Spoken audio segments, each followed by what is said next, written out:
नहीं है ना, अगर आप एक क्लाइंट के लिए वीडियो बना भी रहे हो, मतलब एक क्लाइंट ने आपको ज़्यादा दे दी कि आप उसकी वीडियो बना लो, ठीक है, तो जाहिर सी बात है आप अपने हिसाब से उस पर काम नहीं कर सकते। आपने वही करना है जो आपका क्लाइंट कह रहा है। तो सबसे पहले जो प्रायोरिटी होती है वो ये होती है कि आपका क्लाइंट क्या कह रहा है, आप उसको समझें और वो काम उसको करके दें, ठीक है जी। तो यहाँ पे बाज़ औक़ात ऐसा होता है कि लोग कह रहे होते हैं कि आप ऐसा कर देती, वैसा कर देती। तो मेरी जो प्रायोरिटी होती है ना, कि जो सीट पे बैठा है ना बंदा, उसका जो काम है वो बिल्कुल परफेक्ट होना चाहिए।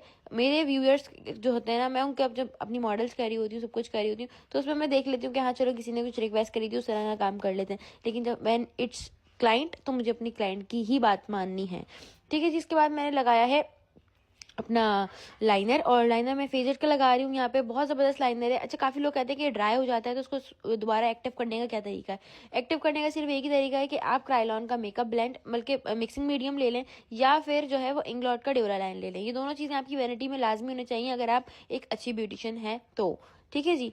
तो आपकी वैनिटी में ये होनी चाहिए। अगर वो होगी तो आप इसको एक ड्रॉप डालोगे, दोबारा से वैसा का वैसा हो जाएगा। और अगर आप वो नहीं अफोर्ड कर सकते तो सिंपली उस लाइनर को साइड पे कर दें और एक नया लाइनर खरीद लें, ठीक है जी। इसके बाद जो है वो मैंने लाइन लगा दी थी एक थोड़ी सी, मुझे क्योंकि थोड़ा सा ड्रामेटिक करना था मेकअप, थोड़ा आइस को ना मैंने थोड़ी हैवी रखना था, तो मैंने जो है वो उसी तरह का रखा, थोड़ा महारानी टाइप, थोड़ा ओल्ड टाइप का लुक, ठीक है जी। इसके बाद मैंने सीलर लगाया, सीलर के बाद मैंने डस्ट लगाई है। डस्ट जो है वो मीका आइस की यहाँ पे मैं यूज़ कर रही हूँ, और ये चेमिलॉन ग्लिटर 02 नंबर है इसका।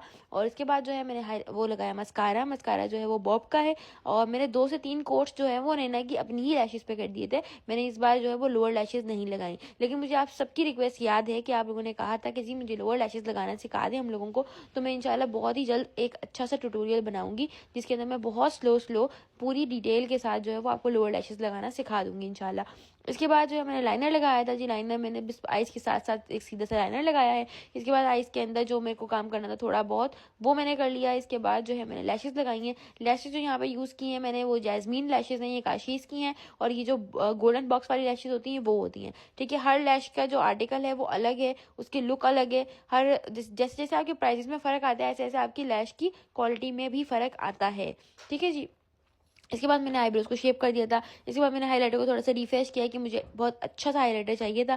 यहाँ पे जी मेकअप लुक जो है वो कंप्लीट हो चुका है, बिल्कुल डन है मेकअप। मेकअप में अब और कोई टचिंग नहीं होगी। उम्मीद करते हैं कि पसंद आया होगा, और जो मेरी आवाम है जिसको बहुत पसंद आता है मेकअप, वो मुझे याद रहती है। बहुत सारे लोग तो मुझे अब याद भी हो गए, जिनकी जल्दी जल्दी कॉमेंट्स भी आ जाते हैं। तो आप लोगों को मुझे फॉलो करना लाजमी ना भूला करें, लाजमी फॉलो कर लिया करें, और अपना बहुत सारा ख्याल रखें। कॉमेंट सेक्शन में बताएं कि आप लोग और क्या क्या देखना चाहते हैं। मिलते हैं नेक्स्ट वीडियो में, जब तक के लिए अल्लाह हाफिज़। अपना बहुत सारा ख्याल रखें। Tata bye bye.